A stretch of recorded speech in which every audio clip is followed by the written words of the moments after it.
L'évangile de Jean. Tout d'abord au premier chapitre de cet évangile et au verset 35. Il y a deux évangiles qui ont été écrits par des disciples du Seigneur. L'évangile de Matthieu, comme nous le savons, et cet évangile-ci, l'évangile de Jean. Et comme nous le savons, cet évangile de Jean a été écrit le dernier de tous. C'est un croyant très âgé déjà, qui, conduit par l'Esprit, se rappelle tout ce qu'ont été ces étapes à la suite du Seigneur. Et comme nous l'avons dit, conduit par l'Esprit, écrit cette vie de Jésus, quelques étapes de la vie de Jésus.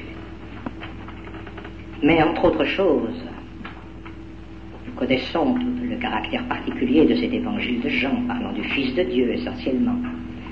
Mais entre autres choses et entre richesses que nous trouvons dans cet évangile de Jean, nous trouvons quelque chose que ne nous relatent pas les autres évangiles de la même manière. Ce sont quelques relations du Seigneur avec les siens. Il est assez remarquable de voir à travers les évangiles les relations du Seigneur avec un groupe particulier de personnes. On voit le Seigneur avec les femmes dont il est parlé dans l'évangile. On voit le Seigneur avec les pharisiens. On voit le Seigneur avec des étrangers, la Samaritaine, la femme cananéenne, le centurion. On voit le Seigneur avec des jeunes gens, avec des enfants. Mais l'évangile de Jean nous présente d'une manière toute particulière les relations du Seigneur avec les siens, ceux qu'il a mis à part pour le suivre.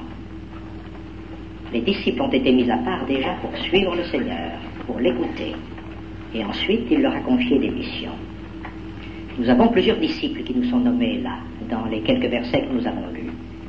Et mon désir ne serait absolument pas de parler ni de Pierre ni de Jean, parce que nous les connaissons très bien, mais de nous arrêter plutôt à quelques circonstances de disciples qui ne sont nommés, à part la liste qui nous est donnée dans les divers évangiles, qui ne sont nommés à propos de circonstances particulières que dans cet évangile de Jean.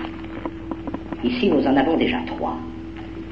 L'un s'appelle André, l'autre s'appelle Philippe, le troisième s'appelle Nathanaël. Et nous allons voir que nous arrivons là au moment de l'appel. C'est la première étape, le premier contact d'un jeune homme avec le Seigneur. Et ceci peut nous interroger, nous interpeller sur ce qu'est, ce qu'a été, ce que peut être le premier contact, notre premier contact personnel avec le Seigneur. Et nous voyons dans les quelques versets que nous avons lus que ce premier contact de André avec le Seigneur est assez différent de celui de Philippe avec le Seigneur, et que cela aura ses conséquences. Nous voyons aussi que ce premier contact de Nathanaël avec le Seigneur est assez différent de ces deux condisciples, et ceci aussi peut avoir des conséquences. De André, nous voyons bien que André était venu avec un autre disciple qui ne nous est pas nommé, qui vraisemblablement était Jean, l'évangéliste. Mais enfin, la parole ne nous le dit pas, mais c'est vraisemblable. André était venu, il était venu jusqu'au baptême de Jean, il s'était fait baptiser, il écoutait ce que Jean disait. Et comme Jean disait que déjà au milieu de nous, il est arrivé, celui que j'annonce, ce Messie qu'il annonçait, celui dont il n'était pas digne de délier à la courroie de la sandale, alors André et son ami attendaient. Ils attendaient. Et un premier jour, Jésus s'est présenté, Jean le baptiseur l'a présenté, voilà l'agneau de Dieu qui ôte le péché du monde. Ce sont les versets précédents que nous n'avons pas lus. Et le lendemain, nous est-il dit, c'est là notre lecture du verset 35, le lendemain, Jean se tint là et ses deux disciples, et regardant Jésus qui marchait, Jean dit, c'est l'explosion du cœur de celui qui est déjà attiré par cette personne. Voilà l'agneau de Dieu. L'agneau de Dieu dans sa marche. C'est de l'explosion du cœur de Jean-Baptiste. Et ces deux disciples intrigués, les deux disciples l'entendirent parler, et ils suivirent Jésus. C'est un moment crucial dans la vie de ces deux disciples. Ils quittent le précurseur, dont ils avaient été plus ou moins disciples jusque-là, pour aller à celui qu'il annonçait, Jésus. Et Jésus se retourne et les voit qu'ils suivaient. Jésus se retournant et voyant qu'ils le suivaient, leur dit, « Que cherchez-vous » C'est la première parole directe adressée à ces deux jeunes gens, et en particulier à André. Que cherchez-vous? C'est Jésus qui pose la question. Est-ce qu'il nous est arrivé à un moment, dans notre vie, quel que soit notre âge, d'entendre de la part du Seigneur cette question? Que cherches-tu? Jeunes gens, jeunes filles, à l'âge des enthousiasmes, à l'âge des élans du cœur, à l'âge de la recherche, à l'âge où on se demande quel est le sens de la vie. Que cherchez-vous? N'avez-vous pas entendu, n'entendez-vous pas cette voix qui vient vous dire, que cherchez-vous? Quel sens a votre vie? Qu'allez-vous faire si Dieu vous prête vie, ce soir, demain, les jours qui viennent? Qu'allez-vous embrasser? Bien sûr, une profession, bien sûr, le désir d'une famille, mais la vie, ce n'est pas tout cela. Sur le plan spirituel, que cherchez-vous? Quelles sont les aspirations non seulement de votre esprit, mais de votre cœur? C'est la question que le Seigneur pose à ces deux jeunes gens. Que cherchez-vous? Et la réponse alors est très belle. La réponse, elle revient à ceci. C'est toi, Seigneur, que nous cherchons. Ou plutôt, elle va même jusqu'à ceci. Seigneur, nous nous sommes laissés chercher par toi. Il se laissait chercher. Il l'attendait et il est venu. Et alors, il y a cette très belle scène qui va se produire de ce moment de contact avec le Seigneur. Il lui dit, Rabbi, ce qui est interprété, Maître, où demeures-tu? Il leur dit, venez et voyez. Maître, où demeures-tu? Venez et voyez. Ils l'avaient suivi, Jésus. Ils ne veulent pas être seulement ceux qui suivent. Ils veulent être ceux qui ont un moment de communion avec lui. Ils vont être ceux qui vont passer une heure avec Jésus. Et ceci va être déterminant. Cette heure seule à seule avec Jésus, cette heure de contact avec Jésus, avec sa personne. Et surtout cet appel si accueillant, si doux de la personne du Seigneur. Venez et voyez. Venez et voyez. Nous la trouvons, nous le savons, 4 fois dans cet évangile de Jean, cette expression « venez et voyez ». Nous la trouvons ici, c'est le Seigneur qui engage ses 2 disciples à venir et à voir. Ce sera ensuite, nous l'avons vu dans notre lecture, Philippe, qui va dire à Nathanaël, viens et vois. Ce sera ensuite, dans un chapitre qui suit, chapitre 4, une pauvre femme qui pourra dire à tous ceux qui la montraient du doigt dans son village, venez et voyez quelqu'un qui m'a dit tout ce que j'ai fait. Une confession publique de ce qu'elle était. Quelqu'un qui a découvert sa vie, toute l'horreur de sa vie précédente, qui lui a tout dit, venez et voyez.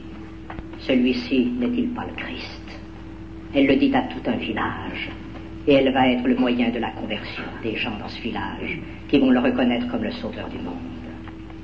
Et puis, il y aura au chapitre 11, au moment de la tristesse, au moment de la peine, au moment du deuil, ceux qui vont dire à Jésus, viens et vois. Le Seigneur qui viendra, jusque dans les circonstances des siens, pleurer avec ceux qui pleurent, avant de ressusciter son ami Lazare. Venez et voyez, leur dit Jésus. Or, c'était environ la 10e heure, ils demeurèrent avec lui ce jour-là, c'était environ la 10e heure. André, le frère de Simon, était l'un des deux. André était l'un des deux. André a eu donc ce privilège de suivre Jésus, d'entendre cette question qu'il a sondée, que cherches-tu? Il a su répondre au bon moment, toi Seigneur. Et le Seigneur lui a dit, eh bien viens et vois. Et il est resté, il a passé 1 heure avec Jésus. Alors, il n'a de cesse que ceux de sa famille, que son frère, en particulier Pierre, qui cherchait aussi, mais qui était encore occupé par sa nacelle, par sa pêche, viennent aussi à Jésus. Il va chercher son frère. Voilà une bonne intention, il va chercher son frère. Et puis le chemin se poursuit. Le lendemain, verset 44, Jésus donc veut s'en aller en Galilée, trouve Philippe et lui dit « Suis-moi ». C'est un premier contact là. Le Seigneur ne lui a pas dit « Qui cherches-tu » ? Il se trouve devant une âme qui est là, et le Seigneur voit bien que c'est une âme qui attend aussi. Et il l'engage « Suis-moi ». Et quelqu'un, Philippe, qui tout naturellement suit le Seigneur. Il a lui aussi un désir. Il a un ami qui cherche, lui aussi, qui s'appelle Nathanaël, et qu'il voudrait bien conduire à Jésus. Alors il va suivre Jésus, mais il aimerait bien que l'un de ses meilleurs amis puisse le suivre avec lui. Philippe trouve Nathanaël, verset 46, et lui dit « Nous avons trouvé celui duquel Moïse a écrit dans la loi, duquel les prophètes ont écrit, Jésus, le fils de Joseph, qui est de Nazareth. » Et Nathanaël lui dit « Peut-il venir quelque chose de bon de Nazareth ?» Et Philippe lui dit « Viens et vois. » C'est très beau cette attitude de Philippe. Philippe a suivi le Seigneur sans discussion. Mais Philippe a suivi le Seigneur alors qu'il lui manquait encore quelque chose. Il n'a pas eu, en tout cas à travers ce passage, un contact personnel, direct avec le Seigneur. Le Seigneur avec Pierre lui change son nom. Le Seigneur avec André passe une heure. Il y a un contact particulier. Le Seigneur peut prendre le temps de les jauger, de les sonder, et eux, de savoir qui est le Seigneur et qui est celui qu'il suit. Philippe n'a qu'une hâte, c'est que son ami Nathanaël puisse, à son tour et avec lui, suivre le Seigneur. Alors il est allé le trouver. Il l'a trouvé sous un figuier qui réfléchissait, qui était là. Il était peut-être venu lui aussi au baptême de Jean, puis il s'en était retourné, et il était rempli de pensées contradictoires. Il s'interrogeait. Alors Philippe vient, puis il lui délivre ce merveilleux message. Nous avons trouvé celui dont Moïse a écrit, et jusque-là le message est bon, et il est bien reçu. C'était bien ce que Nathanaël attendait. Et puis le message est trop long. Et il y a un moment où s'établit la rupture. C'est le moment où Philippe lui dit qui est de Nazareth. Ah, le Jésus que Nathanaël attendait, ce n'était pas quelqu'un de Nazareth. Il attendait un Messie qui allait régner. Il attendait le roi d'Israël comme tous les Juifs. Il attendait quelqu'un qui venait avec puissance. Et de découvrir que ce Messie annoncé vient dans l'humilité de cette ville, cette pauvre ville, cette ville méprisée qu'était Nazareth. Alors là, il ne comprend pas de Nazareth. Peut-il venir quelque chose de bon de Nazareth? Nazareth. Les écrits des pères n'en parlent pas. Ils disent bien que quelqu'un va venir de la ville de Bethléem, mais quelqu'un qui vient de Nazareth, qui a passé son enfance à Nazareth, qui a été l'enfant du charpentier, quelqu'un de Nazareth, non. Non, pas pour moi. C'est difficile quand un de nos meilleurs amis, une de nos meilleures amies que nous voudrions amener au Seigneur est réticente et se dit, mais enfin, où veux-tu me conduire? De qui me parles-tu? Qui est-il? Mais enfin, si vraiment il était le sauveur du monde entier le suivrait. Regarde comme il est méprisé, regarde comme personne ni ne le connaît, ni ne le suit, ni ne l'aime. Et quand il a été à bout de ressources, Philippe alors n'a eu que cette parole, viens et vois. Jeune homme, jeune fille qui désirait amener au Seigneur une âme, un ami, un parent qui désirait amener au Seigneur quelqu'un qui est encore réticent. Ce n'est pas beaucoup de paroles qu'il faut, c'est simplement ceci, viens et vois. Mais dire viens et vois, c'est montrer soi-même, dans son attitude, dans ce qu'apporte en moi le christianisme, la joie, la paix, la sécurité, la force. Montrer que vraiment, le christianisme transforme quelqu'un.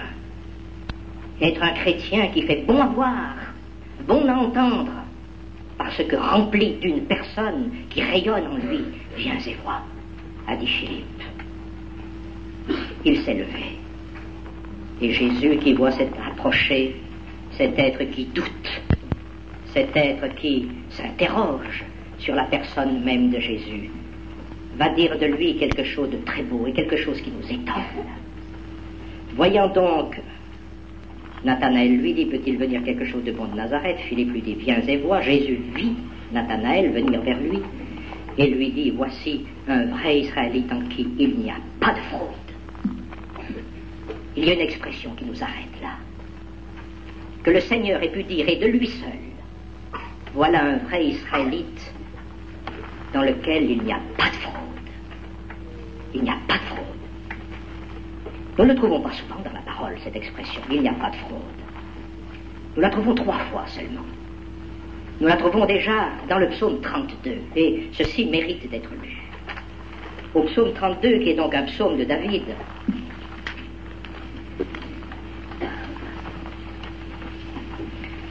qui est donc un psaume d'instruction, il commence en disant « Bienheureux celui dont la transgression est pardonnée et dont le péché est couvert.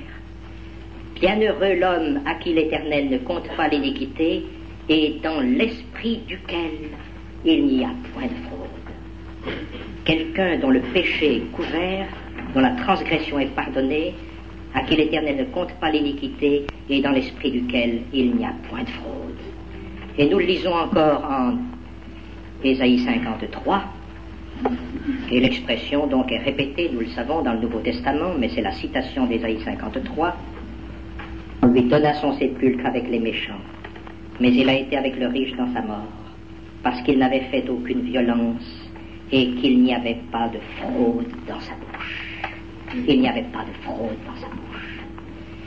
Qu'est-ce que c'est alors? Qui est quelqu'un dans lequel il n'y a pas de fraude, et pour lequel le Seigneur puisse dire, voici un vrai Israélite dans lequel il n'y a pas de fraude, en qui il n'y a pas de fraude. Nathanaël était quelqu'un qui, sous son figuier, confessait avec la certitude que le sens de la vie n'était pas seulement manger, boire, aller, venir, travailler. Il avait conscience qu'il n'était qu'un homme pécheur, qu'il avait besoin d'un salut, qu'il avait besoin de trouver un sauveur. L'esprit qui n'a pas de fraude, c'est l'esprit qui voit clair, qui voit juste quant à son état propre. C'était un esprit de confession que celui de Nathanaël. Et nous avons en particulier, je vous conseille de la lire, une très belle page sur cet esprit sans fraude, à propos d'ailleurs du psaume 32, sous la plume de notre frère M. Bellette, concernant essentiellement Nathanaël et cet esprit sans fraude. Quelqu'un qui avait un esprit de confession, et ceci a plu au Seigneur. Quelqu'un de droit, quelqu'un qui reconnaît son état, et qui attendait une solution à cet état. Et voilà quelqu'un qui vient au-devant de lui, et qui s'adresse à lui. Et alors aussitôt, Nathanaël est conquis. Nathanaël lui dit, mais d'où me connais-tu? Jésus répondit et dit, avant que Philippe t'eût appelé quand tu étais sous le figuier, je te voyais. Nathanaël répondit et lui dit, Rabbi, tu es le Fils de Dieu, tu es le roi d'Israël. Quelle belle expression. Celui qui a su discerner les secrets de son cœur, ce combat intérieur, tout ce qui se passait en lui, tous les besoins de son âme, et qui, le connaissant ainsi, se présente à lui, ne peut être que quelqu'un qui sonde les cœurs et les reins. Tu es le Fils de Dieu, tu es le roi d'Israël, lui dit Nathanaël. Et il va suivre Jésus, il va faire partie de ses disciples. Voilà 3 départs. 3 départs très différents. André qui cherchait, qui attendait, et qui a cette occasion unique de passer 1 heure avec Jésus. Un autre qui ne demande qu'à suivre, et qui ne demande qu'une chose, que d'autres suivent avec lui, sans avoir peut-être bien approfondi ce qu'il est et qui est celui qu'il suit. Et un autre qui, ayant confessé et sachant le besoin profond de son âme, trouve en Jésus la solution à ses problèmes. Et tous les 3 vont suivre Jésus. Nous retrouvons, comme nous le savons, ces 3 disciples plus loin.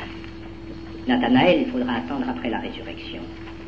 Pour Philippe et pour André, c'est dès le chapitre 6 que nous les trouvons. Et nous allons voir que cette différence du départ dans la course à la suite de Jésus va avoir ses conséquences. Au chapitre 6, nous avons donc à nouveau Philippe et André. Chapitre 6, Nous savons que, arrivé là, et nous le voyons d'après les évangiles, en particulier l'évangile de Marc, qui nous donne un ordre plutôt chronologique des faits, les disciples ont déjà été envoyés, les 12, 2 par 2, par le Seigneur, en mission. Ils ont annoncé l'évangile du royaume et ils ont eu l'occasion d'accomplir des miracles au cours de leur service, puis ils sont revenus au Seigneur. Nous en sommes là. Et à ce chapitre 6, voilà le Seigneur au contact avec les foules, et il va y avoir là donc ce miracle de la multiplication des pains. Verset 4, la fête de Pâques. La fête des Juifs était proche. Jésus donc, ayant levé les yeux et voyant qu'une grande foule venait à lui, dit à Philippe, d'où achèterons-nous des pains, afin que ceux-ci mangent? Mais il disait cela pour l'éprouver, car lui savait ce qu'il allait faire.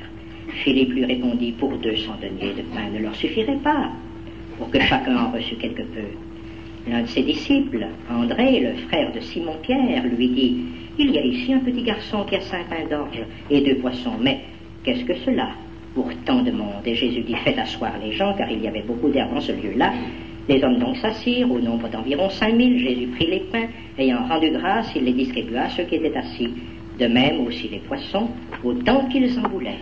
Et après qu'ils furent rassasiés, il dit à ses disciples, amassez les morceaux qui sont de reste, afin que rien ne soit perdu. Et ils amassèrent donc, et remplirent 12 paniers des morceaux qui étaient de reste, des 5 pains d'orge, lorsqu'ils eurent mangé. D'où achèterons-nous les pains? On a marché à la suite du Seigneur un certain temps, quelques semaines, quelques mois, une année ou plus peut-être, peu importe. Le Seigneur avait dit, suis-moi, et Philippe a suivi. Il a suivi sans défaillance. Mais à la suite du Seigneur, et après la mission que le Seigneur lui a confiée, maintenant qu'il est revenu, le Seigneur va le mettre à l'épreuve. Le moment est venu pour le Seigneur de mettre à l'épreuve son disciple. Philippe, il le choisit entre les 12 disciples. Il veut voir où il en est. Il veut voir quelquefois le Seigneur où nous en sommes. Il nous appelle, et il a des façons très diverses de nous appeler. Dans notre travail, dans nos études, il nous arrête quelquefois. Un accident, une maladie, un contretemps. Philippe, où en es-tu? Philippe, j'ai quelque chose à te demander. Tu vois la foule, 5000 hommes, d'où achèterons-nous les pains? Philippe savait que le Seigneur est capable d'accomplir des miracles. Il en avait peut-être lui-même accompli de la part du Seigneur, c'est possible, peu importe. Il savait la puissance de Jésus. D'où achèterons-nous? Et voilà un disciple désemparé. Voilà quelqu'un qui a suivi, mais qui a suivi passivement. Il a suivi une personne, mais une personne qu'il ne connaît pas encore. On peut suivre pendant des années le Seigneur, on peut suivre les réunions, on peut suivre le rassemblement, on peut suivre beaucoup de choses en se faisant, en se disant et en se montrant extérieurement chrétien, sans peut-être apprendre qui est la personne qui rassemble, qui est celui qui rassemble. D'où achèterons-nous les pains? Lui dit le Seigneur. Et alors Philippe regarde à quoi? À la personne qu'il questionne? Absolument pas. Aux moyens dont on dispose. Seigneur, on n'a rien. Aux moyens. Il nous arrive souvent de regarder plus aux moyens qu'à celui qui les donne libéralement. Seigneur, non, même avec 200 deniers, on ne pourrait pas nourrir personne. Alors va intervenir André. André, le départ, a été un contact avec le Seigneur. Il le connaît de façon personnelle. Et c'est lui qui discerne qu'il y a là, dans la foule, de tant de gens démunis. Le plus petit, il est difficile à voir, c'est un enfant. Voir un enfant au milieu d'une foule de 5000 personnes. On regarde au plus grand dans une foule. On regarde au plus fort, on regarde au plus près. Eh bien, celui-là a regardé ce disciple, un des plus petits de cette foule. Et c'est ce petit-là qui a les munitions qui vont suffire pour les 5000. C'est une grande leçon d'humilité pour nous. Combien, quand il y a un problème à résoudre, nous dirions, oh, celui-là va le résoudre, ou bien celui-là, mais pas ce petit, mais non. Et si, c'est celui-là. Ce petit enfant, lui a les 5 pains, lui a les 2 poissons. C'est rien pour une foule de 5000 personnes. Mais le Seigneur est là. Et André sait qu'avec le Seigneur, tout peut être transformé. 5 pains et 2 poissons suffisent pour nourrir 5000 personnes. Et ce miracle est si grand et il est si important dans sa leçon, que c'est le seul miracle que les 4 évangiles rapportent. Alors retenons-le bien. Les multiplications des pains, les miracles, la nourriture d'autrui, elle peut être apportée. Ne regardons pas aux moyens, regardons à celui qui donne. Parce que ce miracle va être là, la grande leçon que le Seigneur va donner. C'est tout ce chapitre 6. Tout commence par le miracle, le pain donné, la nourriture donnée aux foules, et le Seigneur va présenter ce grand sujet à propos de cela. Dès le lendemain à ses disciples, il va leur expliquer que la vraie nourriture, le vrai pain, non pas le pain du corps seulement, mais le pain de l'âme, la nourriture de nos âmes, c'est sa personne même. Comme nous mangeons le pain quotidien, nous avons besoin de nous nourrir de lui. L'équilibre chez un croyant, l'équilibre aujourd'hui chez un chrétien, elle est dans cette nourriture, non pas seulement dans nos affaires, dans notre travail, le pain quotidien qui nous est donné, mais sa personne. Nous nourrir de sa personne même. Vos pères ont mangé 40 ans dans le désert la manne, qui était le pain de Dieu, le pain du ciel. Ils sont tombés parce qu'ils étaient incrédules. Ils s'en nourrissaient sans croire en la puissance, en la bonté et en la grâce de celui qui donnait. Moi, je suis celui qui donne. Moi, je suis celui dont vous avez besoin. Moi, je suis le pain de vie. Et c'est tout l'enseignement de ce chapitre. Et la fin, versets 53, 54, vont beaucoup plus loin encore, pour que vous puissiez continuer à être nourris et que vous puissiez alimenter la vie nouvelle que je peux vous donner, cette vie éternelle. Eh bien, moi, je vais verser mon sang, donner mon corps, manger déjà et ma chair et mon sang, croyez déjà en un Christ qui se donne, en la vertu de mon sacrifice. Et si vous croyez en la vertu de mon sacrifice, alors vous aurez en abondance une nourriture qui vous conduira jusqu'en vie éternelle. C'est là tout l'enseignement de ce si beau chapitre 6 qui a commencé par cette interpellation de ce disciple. D'où achèterons-nous? Apprenons à connaître le Seigneur de façon personnelle, déjà comme sauveur. Lisons simplement le verset 53-54. Jésus leur dit en vérité, je vous dis, si vous mangez la chair du Fils de l'homme et ne buvez son sang, vous n'avez pas la vie en vous-même. Celui qui mange ma chair et qui boit mon sang a la vie éternelle, et moi je le ressusciterai au dernier jour. Car ma chair est en vérité un aliment, et mon sang en vérité un breuvage. Voilà, ce repas initial, ce repas essentiel, connaître de façon personnelle Jésus comme sauveur, avant de pouvoir s'en nourrir dans le chemin. Le pain venu du ciel, voilà le vrai pain, introduit par cette petite circonstance de l'interpellation d'un disciple qui ne connaissait pas de façon personnelle qui était Jésus. Connaissons-nous Jésus de façon personnelle, comme mon sauveur, avant de pouvoir le connaître comme maître et comme Seigneur. Et puis le chemin se poursuit, nous trouvons un autre disciple au chapitre 11, c'est un disciple qui s'appelle Thomas, nous le savons, seul cet évangile de Jean nous en parle. C'est à propos donc de la mort de Lazare.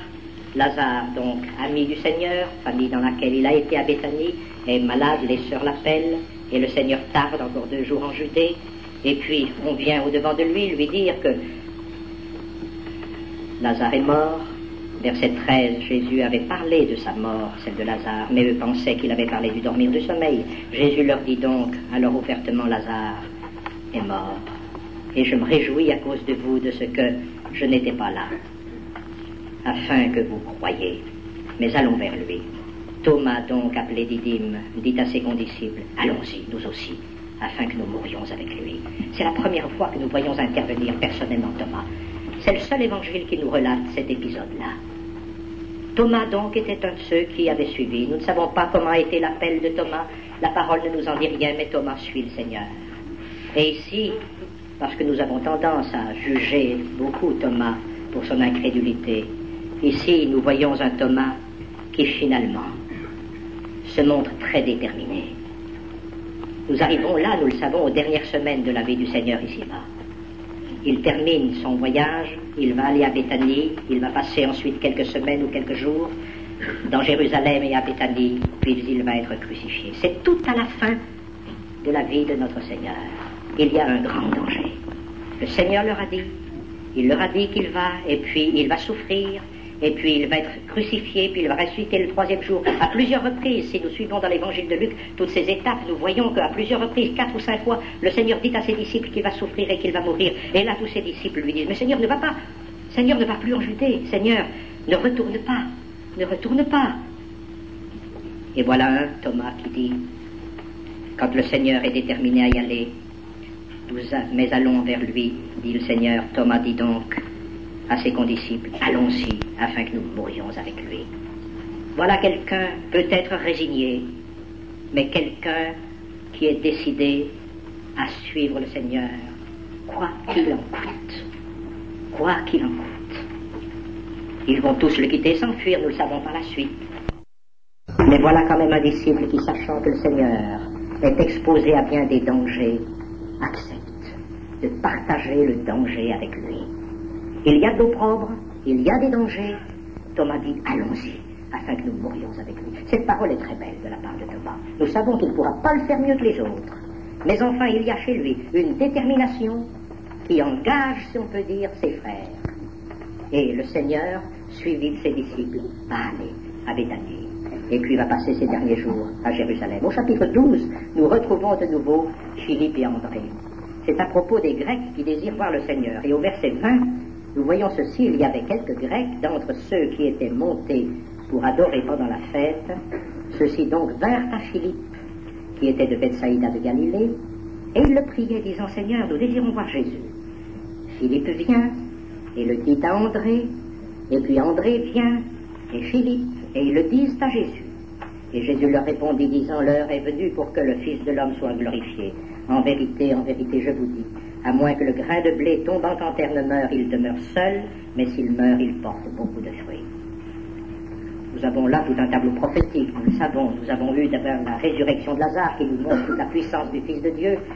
Et nous avons ensuite donc la gloire du roi qui nous est présentée dans les Hosanna qui sont présentés ensuite. Et nous avons là la gloire du Fils de l'homme. C'est un très beau tableau prophétique de 3 gloires successives que nous avons là.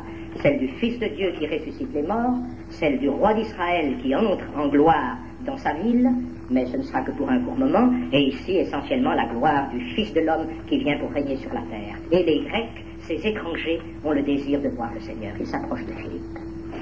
Philippe a compris qu'il y a, et ceci est très beau chez Philippe, qu'il y a parmi ses frères quelqu'un qui est plus qualifié que lui pour conduire au Seigneur.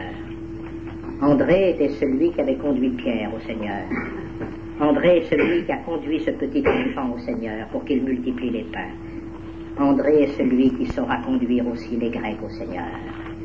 Alors il désire être simplement celui qui accompagne le frère qui sait amener au Seigneur.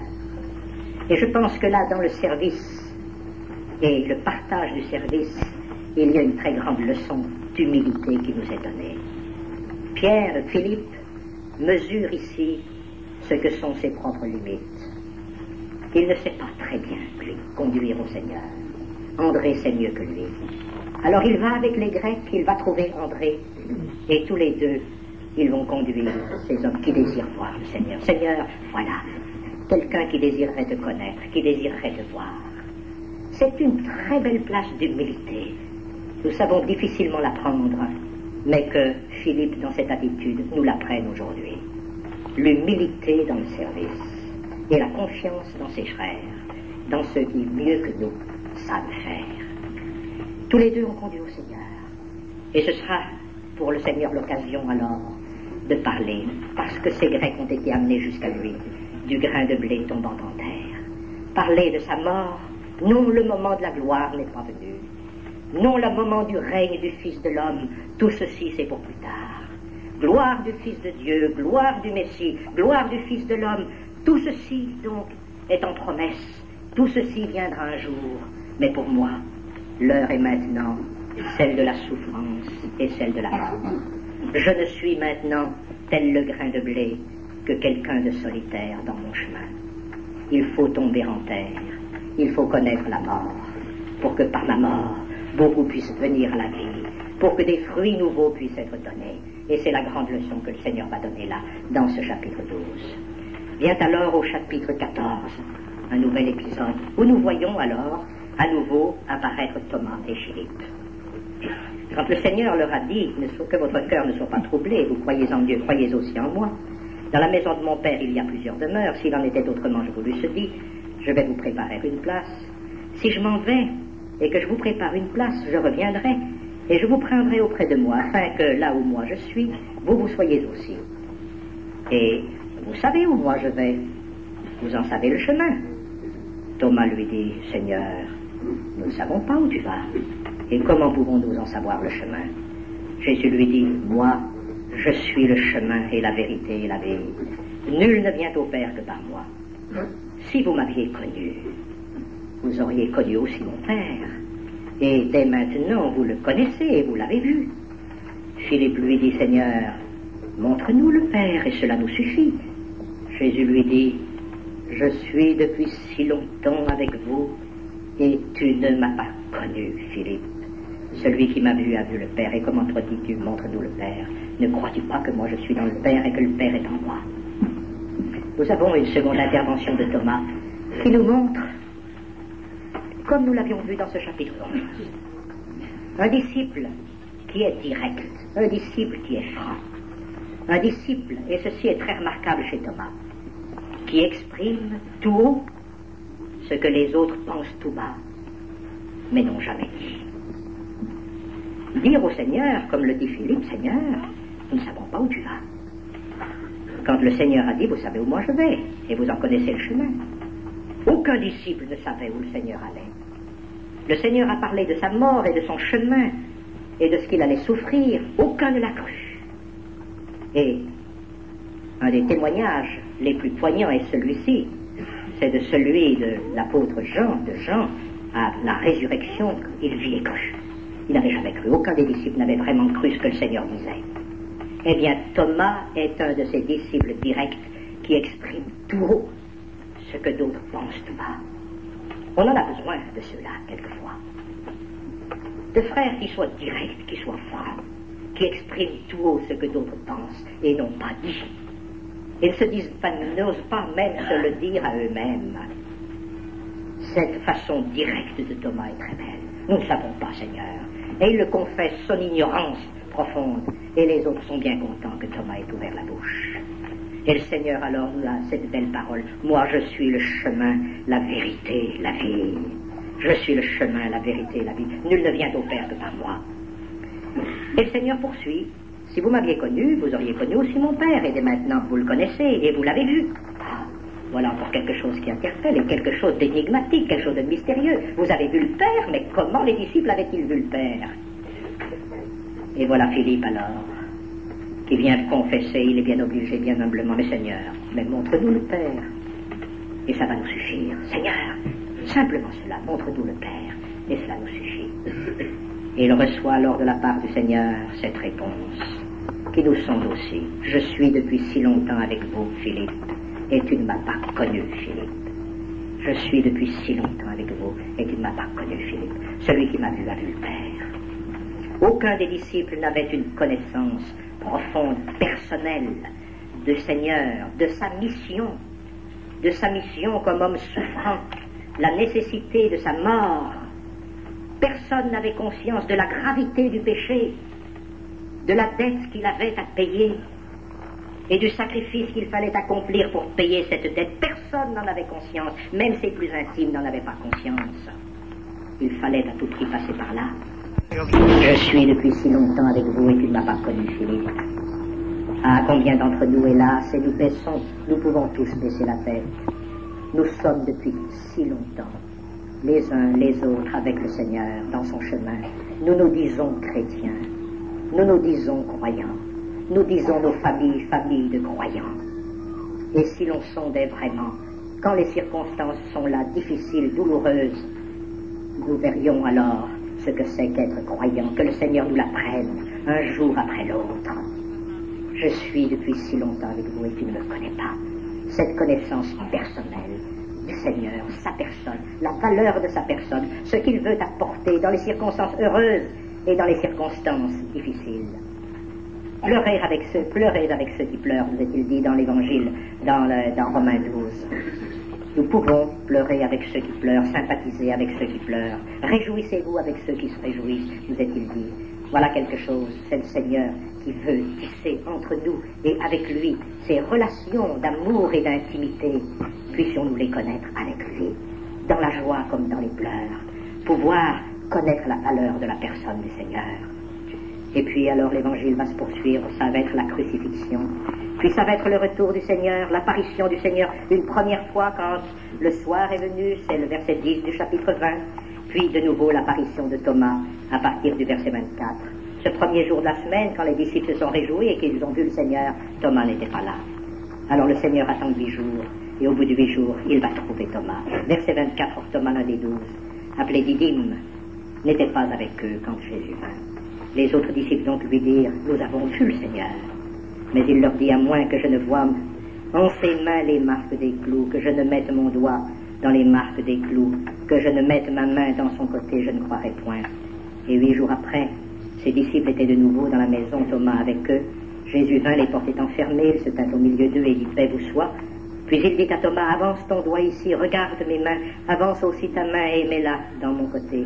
Et ne sois pas incrédule, mais croyant. Thomas répondit et lui dit, mon Seigneur et mon Dieu. Jésus lui dit, parce que tu m'as vu, tu as cru. Bienheureux ceux qui n'ont point vu et qui ont cru. Et chapitre 21, les quelques premiers versets après ces choses, Jésus se manifesta encore aux disciples près de la mer de Tibérias. Il se manifesta ainsi. Simon-Pierre et Thomas, appelé Didyme, et Nathanaël de Cana de Galilée, et les fils de Zébédée, et 2 autres de ses disciples étaient ensemble. Simon-Pierre leur dit, je m'en vais pêcher. Il dit, nous allons aussi avec toi. Ils sortirent, montèrent dans la nacelle, et cette nuit-là, ils ne prirent rien. Et le matin venant déjà, Jésus se tint sur le rivage. Les disciples, toutefois, ne savaient pas que ce fut Jésus. Jésus donc leur dit, enfants, avez-vous quelque chose à manger? Ils lui répondirent non. Il leur dit, jetez le filet du côté droit de la nacelle, et vous trouverez. Ils le jetèrent donc, et ils ne pouvaient plus le tirer à cause de la multitude des poissons. Ce disciple donc que Jésus aimait dit à Pierre, c'est le Seigneur. Simon-Pierre donc, ayant entendu que c'était le Seigneur, s'est mis sa robe de dessus, il était nu et se jeta à la mer. Et alors après, il y a cette pêche miraculeuse, donc, des 153 gros poissons. Et verset 9, quand ils furent descendus à terre, ils voient de la braise, et du poisson mis dessus, et du pain. Jésus leur dit, apportez quelques-uns des poissons que vous venez de prendre.